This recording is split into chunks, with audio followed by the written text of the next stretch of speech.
یہ خیال کب آیا آپ کو لکھنے کا کہ مطلب یہ جو میری ساری زندگی ہے یہاں کی یا وہاں کی، یا یہ تجربات ہیں یا جو میری زندگی ہے، یادداشتیں ہیں، ان کو کتاب کی شکل میں لے کے آؤں؟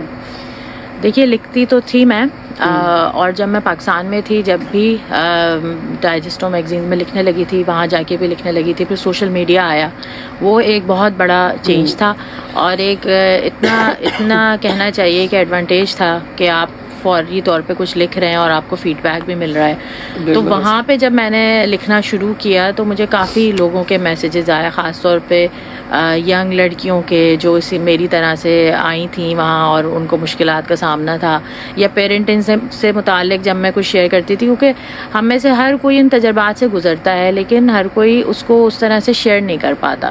تو جو پیچھے میں کہتی ہوں جو ہمارے بعد آنے والے لوگ ہیں، ہمارے تجربات ان کی امانت ہوتے ہیں، تو اپنی کہانی ضرور کہنی چاہیے تاکہ اوروں کو حوصلہ ملے یا گائیڈنس ملے.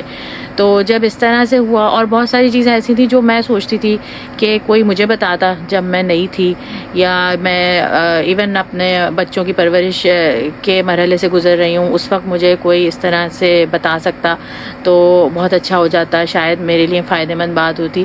تو یہ جو ہے ایک مین ریزن بنا کہ میں نے سوچا کہ جس طرح جو میرے تجربات ہیں ایٹ لیسٹ میں وہ تو اوروں کو بتاؤں، تاکہ اگر وہ اس سے گزر رہے ہوں تو اس سے وہ کچھ سیکھ سکیں یا یہ کہ سمجھ سکیں. اور پھر یہ ہوا کہ جب کافی سارا مواد جمع ہو گیا تو پھر ایسا لگا کہ کسی وقت فیس بک بند ہو گیا، یا کسی وقت میری ویب سائٹ بھی ہے، خیال بائے صبا کے نام سے میرا بلاگ ہے ایکچولی. اچھا. تو وہیں سے یہ سارا سلسلہ شروع ہوا، لیکن سب لوگوں کی حوصلہ افزائی تھی اور پڑھنے والوں کا فیڈ بیک تھا، تو پھر میں نے سوچا کہ اس کو کتابی شکل میں لانا چاہیے. تو بس یہ ایک وجہ بنی. شادی سے پہلے بھی لکھ رہی تھیں یا شادی کے بعد لکھنا شروع کیا؟ نہیں، شادی سے پہلے میں کافی ایکٹیو رہی ہوں ہمیشہ سے ہی. اسکول کے زمانے سے ہی. کینیڈا کب جانا ہوا آپ کا؟ کینیڈا تو میں شادی کے بعد ہی گئی ہوں، 2004 میں گئی ہوں. 2004. ہاں، تقریباً 20 سال ہو گئے. 20 سال ہو گئے. تو بس پڑھائی میری ختم ہوئی تھی، میری ڈگری کمپلیٹ ہوئی تھی، تو اس کے بعد جانے کا سلسلہ ہو گیا تھا. لیکن یہ کہ اسٹوڈنٹ لائف میری بہت ایکٹیو تھی، اس وقت بھی میں کچھ نہ کچھ کر رہی ہوتی تھی یونیورسٹی میں. سب سے زیادہ آپ کہیں گی کہ سپورٹ کس نے دیا آپ کو کتاب کے لیے؟ کتاب کے لیے بھی جو بھی آپ لکھتی رہی ہیں، آپ کی جو تحریریں ہوتی تھی. نہیں، وہ تو میں کہوں گی کہ ہاں میرے ہسبینڈ نے دی. ہسبینڈ جی، کافی انہوں نے ہی، بلکہ میں مزاجن میں انٹروورٹ تھی، میں ان سارے چیزوں میں پارٹیسپیٹ تو کرتی تھی لیکن مجھے یہ نہیں تھا کہ میں ایکسپریس کروں جا کے.